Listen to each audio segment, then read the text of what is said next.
In today's video, I'm going to teach you how to embed Typeform in Wix. We'll move from grabbing the exact embed code in Typeform to placing it neatly on your Wix page, and I'll share simple tips so it looks great and loads reliably. Start in your Typeform account and open the specific form you want to add to your website. Make sure the form is the right one and any edits you need are saved, since the embed will reflect what's in that form. At the top of the Typeform builder, click the Share button. In the sharing options, choose Embed in a web page. You'll see several styles you can use. Standard places the form directly on the page, which is ideal if you want it visible without extra clicks. Pop-up opens the form in a modal over your content, which helps keep pages clean. You can preview each style to understand how it will appear. Once you've chosen the style that fits your design and user flow, click Start Embedding and then copy the HTML code that Typeform provides. Keep this tab open so you can return if needed. Next, head to your Wix editor and open the page where you want the form to appear.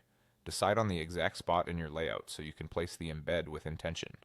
On the left sidebar, click the Add Elements icon, the plus symbol, then use the search or scroll to find embed code. Select Embed HTML. Wix will place a new HTML box on your page. Click that box to select it, choose Enter Code, and paste the Typeform code you copied a moment ago. Then click Apply to load the form preview inside the box. With the form visible, resize it so it fits your layout. Drag the corners of the embed box until the form looks balanced with your headings and other content.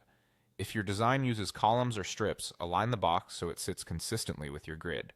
Give the form a little breathing room so buttons and fields aren't cramped.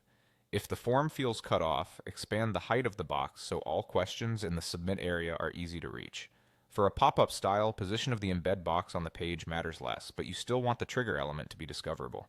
That's it. You selected your Typeform, grabbed the embed code, added an embed HTML element in Wix, pasted the code, applied it, and resized it for a clean, professional look.